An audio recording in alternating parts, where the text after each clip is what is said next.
Nako, breaking news, Amy Marcos nagsalita na po tungkol sa kararamdaman nito ni Junior, no? Eh, syempre, sabi niya ng iba, tinatag nila, di ba nagkaroon ng issue dito sa health ni Junior, na sinasabi niya natin na ginagarantiya natin na wala naman talagang sakit, no? Huwag kayo maniniwala sa mga nagpapakalat ng mga maling balita para i-credit sa mga DDS at ididemand ng mga DDS ipapakulong ang iba. Di ba sabi ko na sa inyo, mag-ingat kayo sa mga kumakalat na fake news. Si Junior po, malakas pa sa kalabaw. No?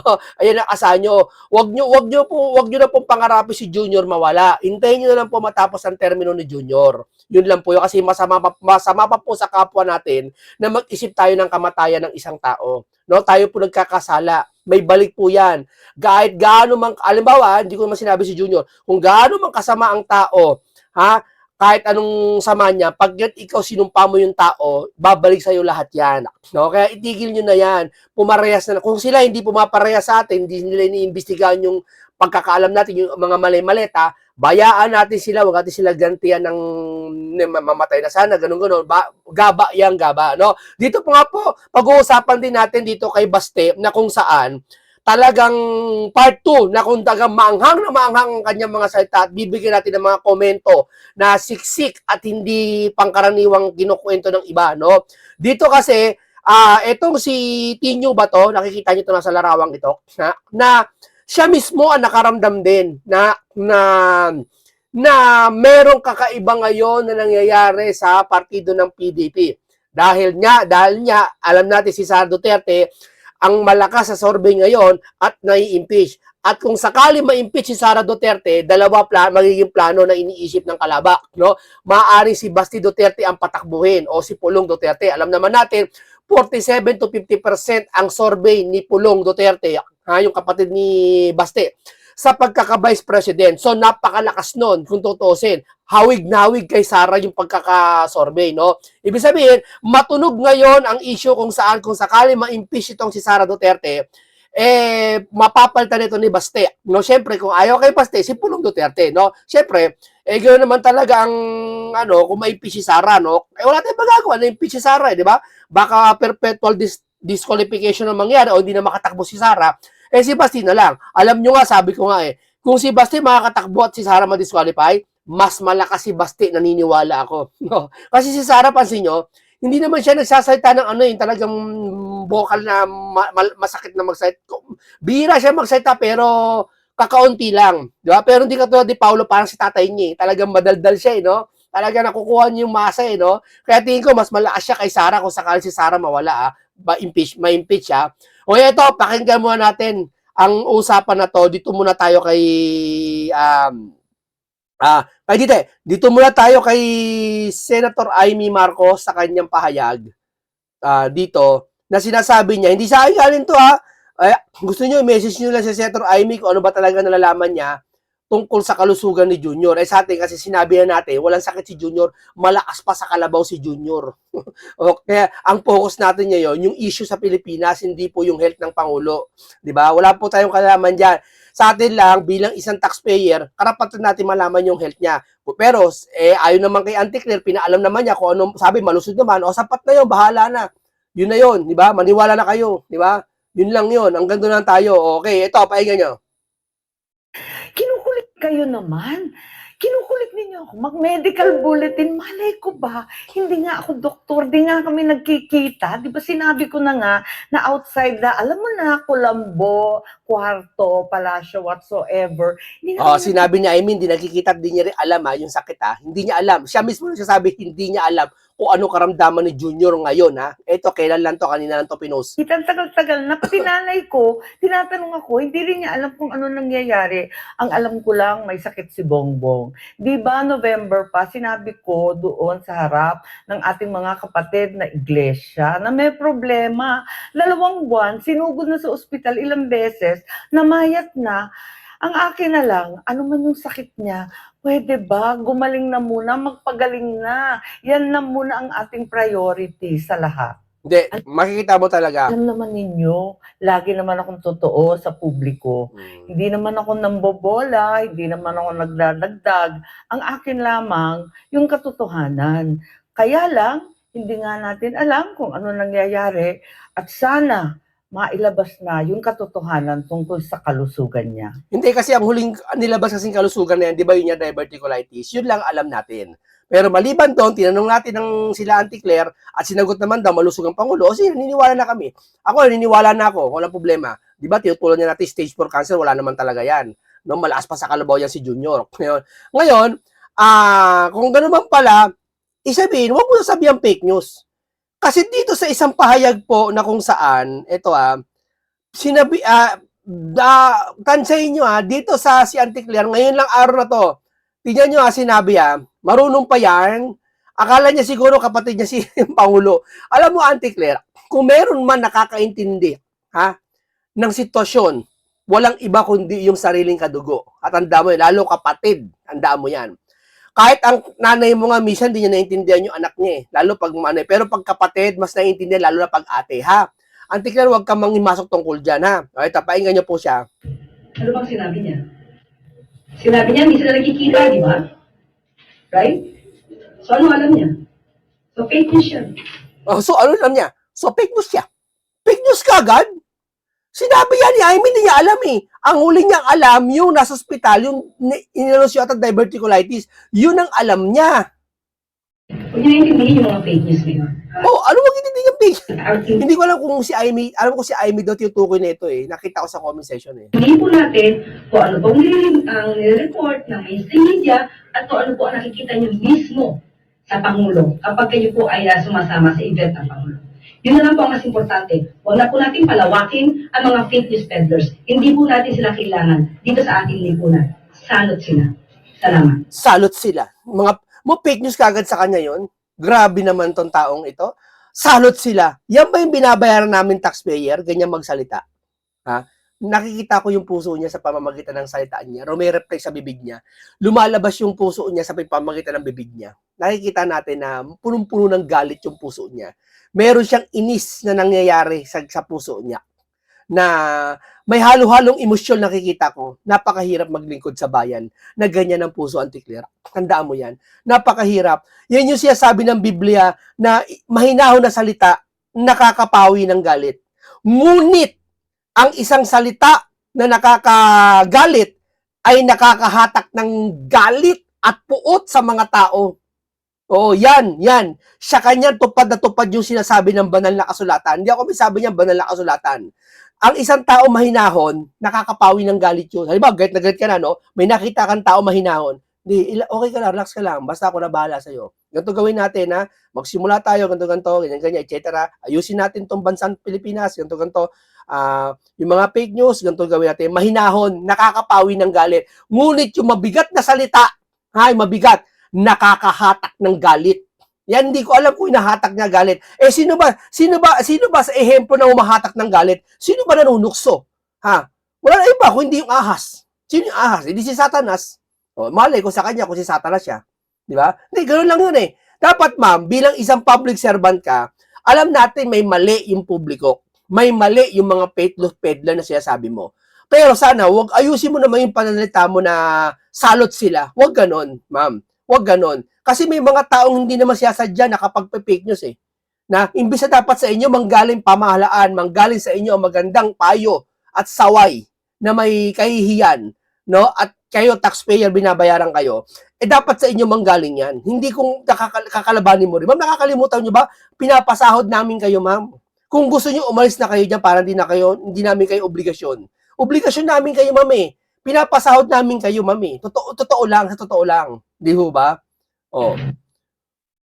Okay, dito tayo dumako sa kay Basti na, pero pakinggan muna natin itong Makabayan Black. Hindi ko alam kung Makabayan Black ba ito. Malinaw na may plan B ang mga Duterte, ito si Basti. So, pinapakita na siguro kabado ang kampo ng mga Duterte na maaaring ma-impeach at magtuloy-tuloy at makonvict sa Senado ang Vice Presidente.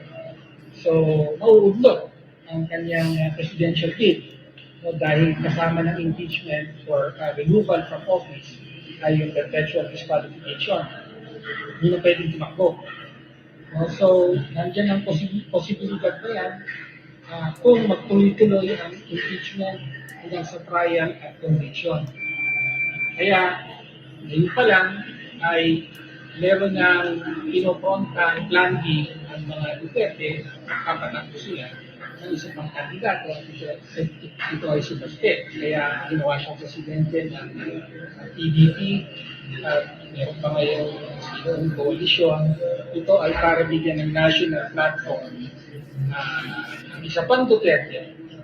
Pero kailangan malinaw sa atin na politika na naman ito. Pangangampanya ng maaga. Ano naman kung nangangampanya na maaga? Nagagampan naman yung trabaho. May masama ba doon? Totoo lang sa akin lang may masama ba doon? Natatawa ako sa sasabi na ang aga ng kampanya. Bakit? Meron ba dapat, may scope ba na ang pangangampanya? Meron, oo, sa batas meron, may mga kampanya ka. Pero may masama ba kung nakakapagtrabaho? Para sa akin kasi para sa akin, hindi naman nangangampanya to sila, kahit nangangampanya, sabihin natin bakit yung mga dilawan, di ba? Di ba? Walang masama, sir. Walang masama. Ano naman kung Duterte pa, kung si Sara ay may plan B, ay ma-impeach si Sara, tapos mapatakbo si Baste, ano naman? Di ba, bakit ba kontrang-kontra kayo? Hanapan niya naman ng butas si Baste? Tanong ko lang. Sa Duterte.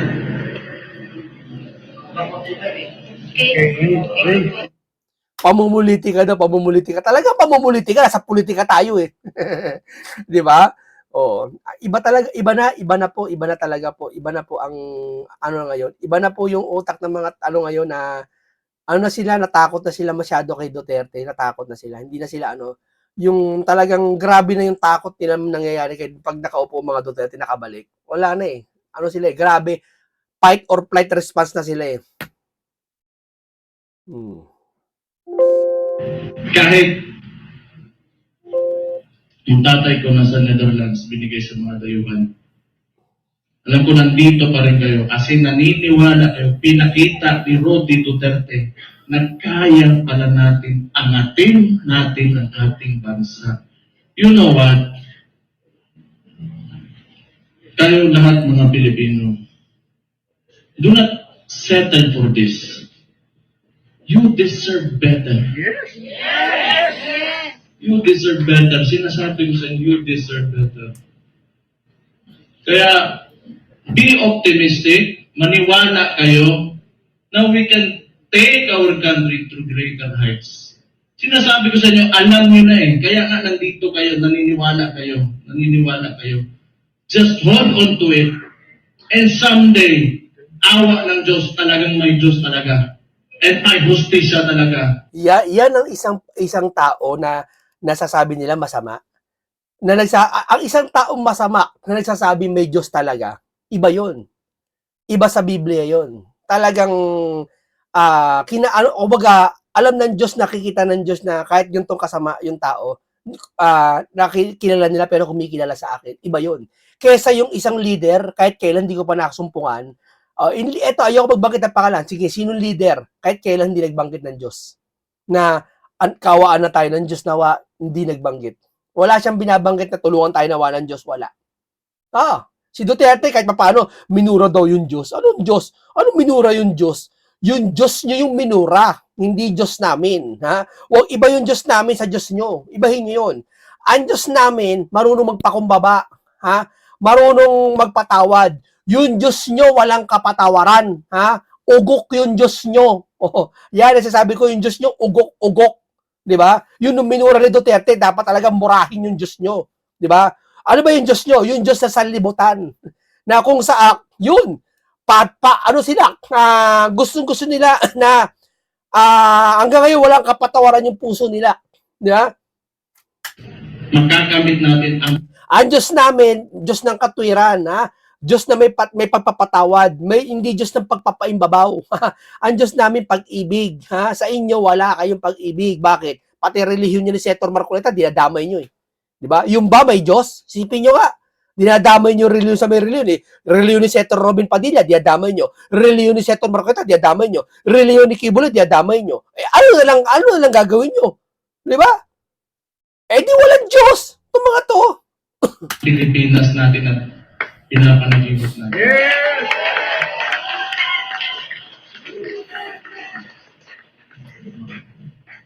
Isa,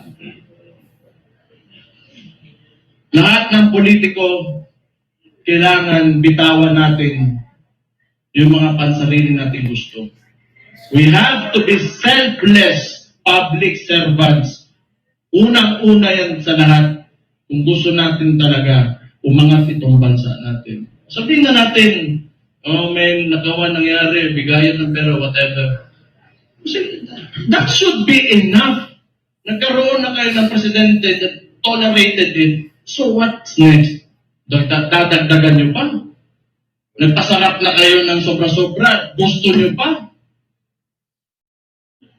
You know, kung swerte na kayo sa buhay, it's time you give back to the people. Yes. Huwag nyo pahirapan ng mga tao. Tama na yan. Okay na yan. Siguro yung mga anak nyo, maka-aral sa abroad, you can eat, you know, in a very nice restaurants. Tama na yan. That's okay. Isang ulo lang naman ang kailangan namin. Ang ulo ni Bongbong Marcos! Grabe. Sabi niya na, hindi natin alam kung ano ibig sabihin nun. Kung figure of speech ba yun? Di ba? Hindi natin alam kung anong ibig sabihin nung sinabi niya. Mabigat yung sinabi niya. Di ba? Hindi, ito lang kasi sa atin lang Si Basti kasi, tama yung sinabi niya isa plan B. Pwede, walang masama Pwede maging vice president ito ni Sara Duterte. Napakalakas nito pag ito ay naging vice president ni Sara. Kasi isipin mo si Pulong iba si Pulong kay Basti si Pulong 47%. So hindi pa totally sorbe yon. Wala pa yung mga religious. 'Di ba? Kung isama mo yung mga relihiyon doon pati yung mga toda, yung mga jeepney, yung mga nasa mahihirap, so aabot ng mga 65% yun. No. Yeah, saka pa yung mga individual jack, mga nasa mga 67% ganyan. Yan ang compute diyan Isipin mo pag ito nag-Duterte 2028, ikakasa ng Duterte 2028, ang lakas nito sabihin ko sa inyo. Kasi sa survey si Senator Marcoleta pang-apat Nangunguna si Pulong saka si Robin saka si Bongo. Pero unang-una si Pulong, pangalawa si Rapi Tulfo. Di ba? Pero kung ito isusulong to Sara Duterte, basta kahit anong kay Pulong o Duterte, ang lakas nito sabihin ko sa inyo. Talagang andito yung pagbabago talaga. Andito yung kung saan yung vice president pakisama sa presidente. Napakalakas nito, sabihin ko sa inyo. Talagang matatakot lahat dito. Tapos ang senador mo si Guanzon saka si Marcoleta. Alam mo kasi pipili kayo ng leader, huwag yung paimbabaw. Yung katulad ng ginagawa ng ibang pinklawan, pasikat yung paimbabaw yun. Tamo puro member ng mga ibang pinklawan, puro mata pobre. Yan napapansin ko papansin ko yan, hindi lahat Yung mga loyalista naman, wala sila ibang ginawa kundi maging loyal kay Marcos. Pero hindi nila napapansin yung mga korupsyon nangyayari. Korupsyon ni Sara yun, nakikisaw-saw sila. Pero yung korupsyon sa pinaka-main sa Pilipinas, wala silang pakialam. Ni minsan din nila pinag-usapan niya. Sa vlog nila, ni minsan din nila binilagyan.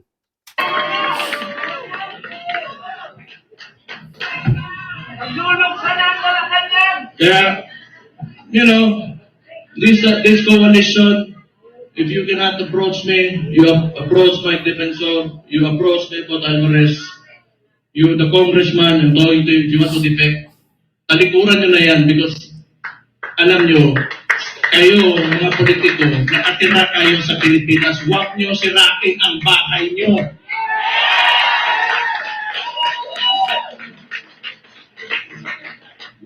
Tanawa na suko na buko.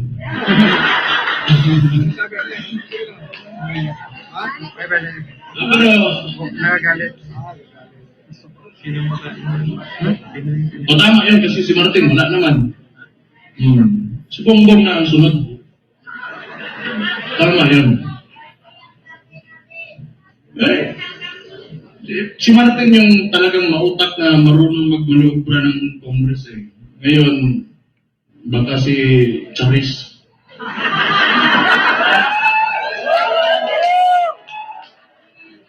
Si Charis. Sandro!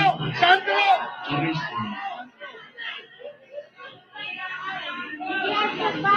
Kasi rinig ko, chismis lang to chismis, wala ko sinasabi. Puppet speaker lang yung yung speaker ngayon. Hindi ko lang alam sino yan, Charis. Basta narinig ko, Charis daw. Ay.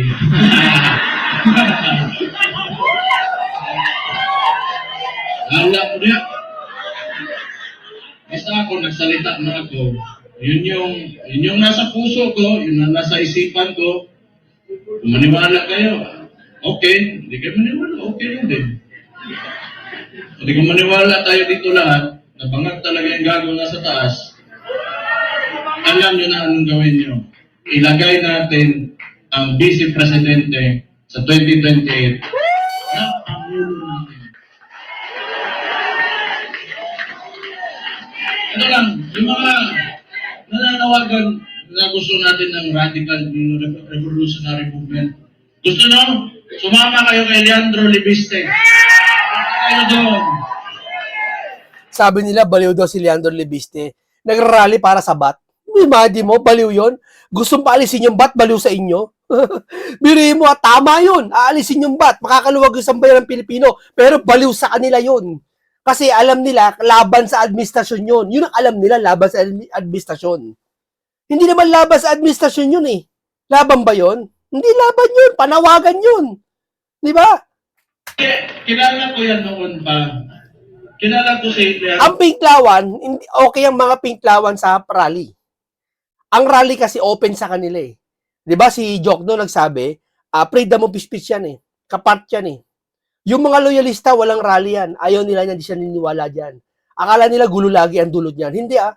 Hindi dulot kahit biblical times may rally. Kahit sinaunang medieval era may rally.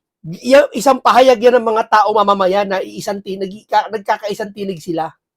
'Di ba? Bagaman nag-aaway-away ang iba sa kanila pero nagkakaisang tinig sila. Yeah? Yan ang mga wala sa mga loyalista. Hindi nila kayang gawin niya kasi wala naman talaga silang suporta eh. 'Di ba? Nakita niyo may nagrally ba sa kanila? Wala. Yeah? Nagrally ba sa kanila para ipagtanggol si Junior? Yeah. O talaga mahal niyo si Junior pagtanggol niyo. Mutayan ng Davao, nagbigay yan ng mga solar panels sa isang indigenous community doon sa Davao City. Matagal na. So, may ano yan sa CSR na ginawa doon. Kaya mabait yan na bata. Mas matanda ako ng konti eh. Mabait yan si Pong. Mabait yan. Kaya yan naging ganun. Kasi alam mo yung mga mababait na tao, pag ginalit mo, pantay ka talaga. Mag-ingat kayo. Ayan pa, may isang siraulo si Atty. Harold Respicio. Sabi ko nga eh, nakita ko itong gago na ito, sabi ko, hindi naman ako, ala ko ang siraulo dito, may kasama na ako.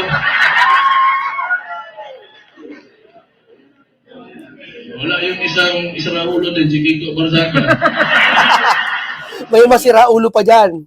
Hindi sira ulo mas talagang, kasi pag sinabi kasi sira ulo, matapang. Hindi kasi, salitang kanto kasi yan hindi maintindihan ng mga pinklawan. Hindi maintindihan nila yan, yung salitang kanto, di ba? Ano kasi sila, lumaki sila sa mga carpet, lumaki sila sa naka-aircon, hindi kasi sila lumaki sa mga, yung mo, paggising mo sa umaga, may katabi kang daga, di ba, sa mga squatter. Hindi sila, ako lumaki ako sa ganun hindi naman lumaki sa ganun, tumira ako sa ganun.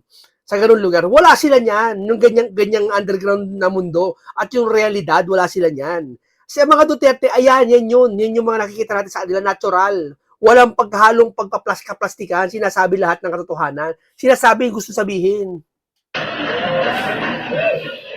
Pero pag, I want to talk to the younger people in the cameras. Subaybayan niyo yung mga bata. May masira ulo pa dyan, kay Barsaga, pati kay dyan sa mga yan, kay Kiko ba yun, at saka kay Libiste. Si Kuya Park, yung realista. Alam niyo yung realista si Kuya Park? Yun, grabe yun. Antindi nun, kahit buong loyalista mga vlogger, di uubra doon. Sabihin ko sa inyo, di uubra doon. Antindi nun, antindi ng bunganga nun. Yung mga tao na yan, that's the future of Philippine politics. Sino ba namang siraulo na lalaban ng administrasyon magiging oposisyon, lalo ng ganito ka-akusado? You know, what seemed to me, yung ginawa nila sa tatay ko, was a state kidnapping. Ay, yung mga bata na yan, hindi natatakot yan. We need people like that. We need people like that. Yung iba naman, diplomatic, parang si Senator Coco. Okay yun. Hindi pwede lagi tayong galit lahat. Diba? Dapat may mabait din sa atin.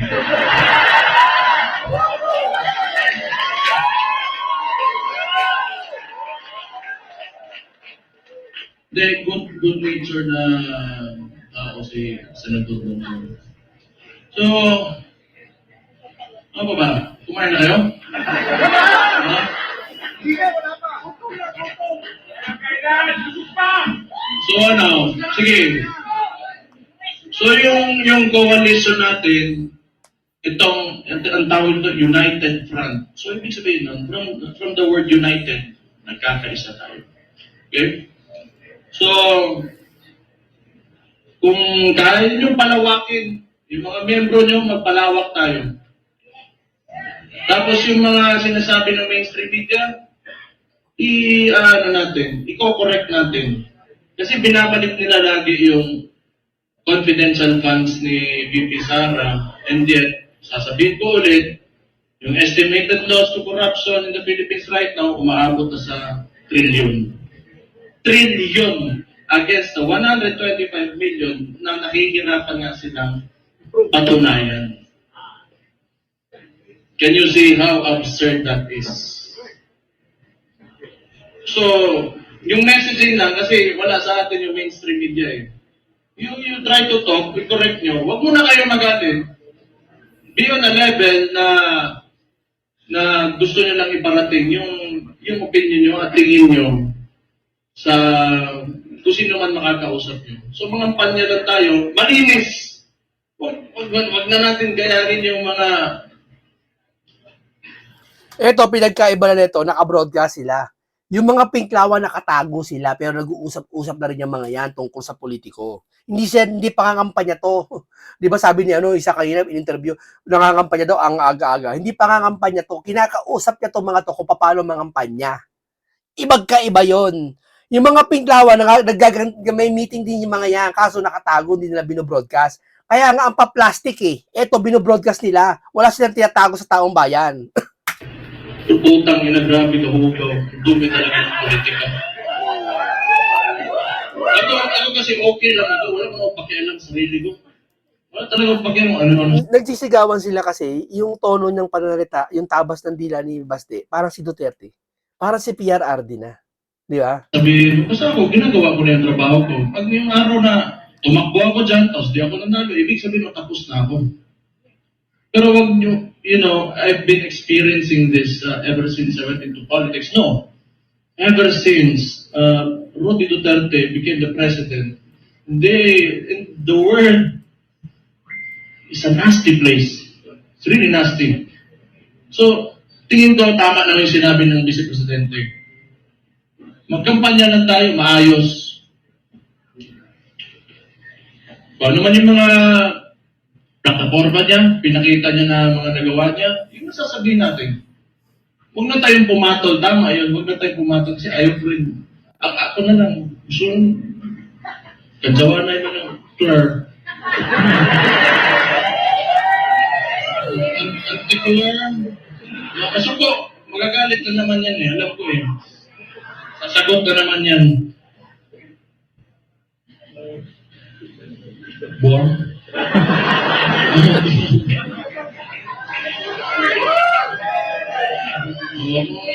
Kung baliw sila, baliw din ako.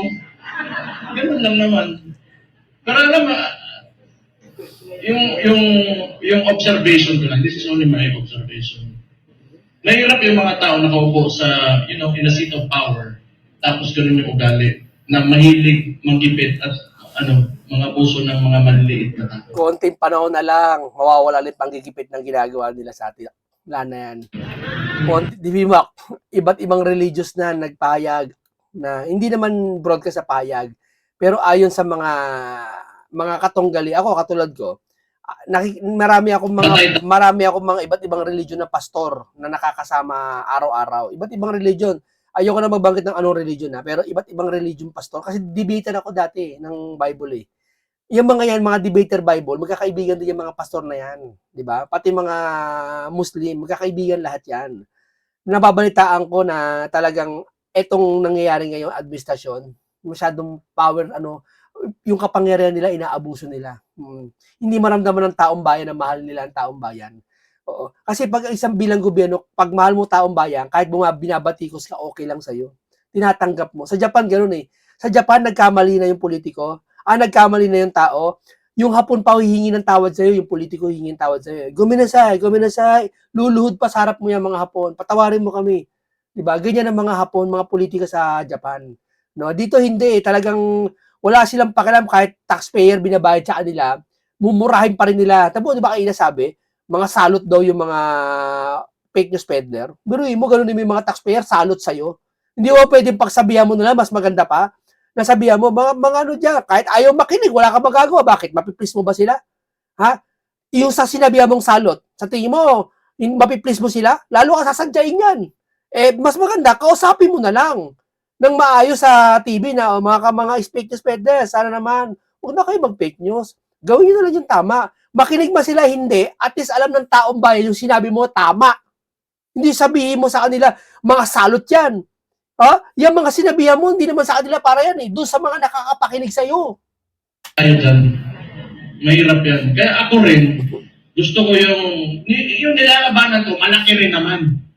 Para kung makukulungan ako, matatanggal ako sa pagka-mayor ngayon, o mamamatay man ako, at least worthwhile yung ginawa ko para sa sambayan ng mga Pilipino.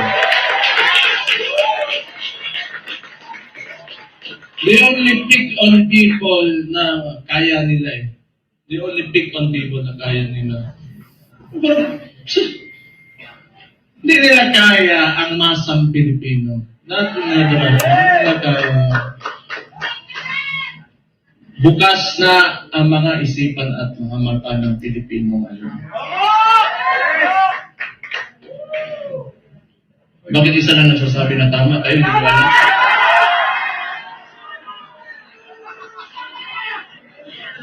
Energy level 10 nga daw eh. Ano yung instructions?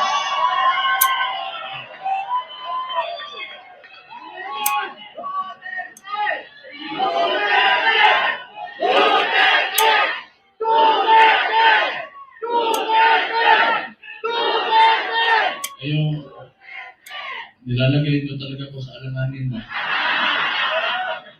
Okay lang. Alam niyo, yung tumakbo, yung tatakbo na yung tatay ko, lahat kaming magkakapatid, hindi talaga pumayag. Kaya isa ring value yun. Kasi alam ko talaga, pagka nahamon yun, ibibigay niya talaga buhay niya para sa inyo. Kaya hindi kami pumayag.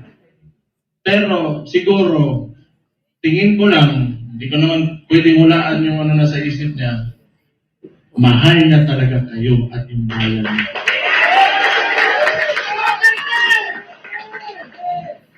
Kaya ngayon, pagka pumupunta ako ng Netherlands doon sa detention unit, kinakausap ko, can never imagine someone would, like an actual individual in front of me that would actually give away his freedom and his life for his country.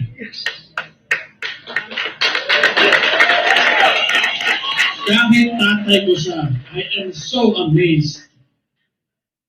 And I am very, honored that Alam mo, pag nakalaya yan, ito lang sabog sa buong mundo yan. Sabihin ko sa inyo. Magiging bayani yan, sabihin ko sa inyo. Kikilalanin ng buong mundo yan. Sabihin ko sa inyo. Pag yan nakalaya, talagang makikita mo yung buong Pilipinas. Hindi naman lahat Yung ayaw, syempre ayaw nila. Talagang makikita mo, talagang mapapaiyak, luluha. Pati may mga ayaw kay Duterte, iba, mapapaduterte, sabihin ko sa inyo. Pag lumaya yan. he is my father.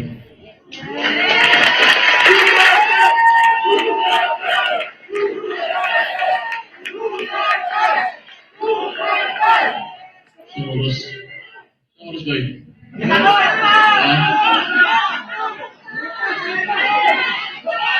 Then, basta kung may problema, we have to communicate with each other. Okay? Let's just be friends, lahat tayo. Huwag tayo mag-away-away. Andito ang PDP, andito ang Reform DH, and Reforma, andito ang Maisog, and hindi ko na mababanggit yung lahat ng parallel groups, Reforma Philippines. Okay, hanggang dito lang po muna tayo. Papatapos na po rin yan. No, dito po natin nakikita natin, napakinggan natin talaga na nagpapahiwatig to kung bakit ganyan. Hindi lang presidente ng PDP laban. Kung hindi, ito ay pahiwatig na kung sakaling si Sara ma-impeach, may mga papalit na Duterte na mas malakas sa tingin ko. Mas power. Lalaki, mas ano. Sabi nila may tato, kadiri, sos. Maraming tato kung kilala mabait. Oo. Hindi lahat na may tato masama, tandaan nyo yan. Ha? Ikaw wala kang tato, maganakaw ka sa kaban ng bayan. Tapos ayaw pa imbestigahan. Shipin mo sino masama. Sino masama? Ha? Yung nagnakaw, yung ayaw magpa-imbestiga. Parehas sila. Oo. Hindi ka nga nagnakaw pero ayaw mo pa imbestigahan. Di parehas kayo. Di ba? Ganun lang yun eh. Ha? Hindi ka nga pumatay pero inutos mo. Hindi ka nga pumatay pero sumaksi ka. At ayaw mo sabihin sa kanila. Di parehas lang kayo. Di ba? Ganun lang yun eh. Kaya makikita mo talaga makikita mo pag Duterte 2028 baka ikakasan nila. No, malakas to, baka itandem to kay Sara Duterte bilang vice. Lakas nito, superpower to, sabi ko sa inyo. At may Marcoleta pa, nako, gayari na. Okay, maraming salamat. Hanggang dito lang po. Paalam po sa inyong lahat.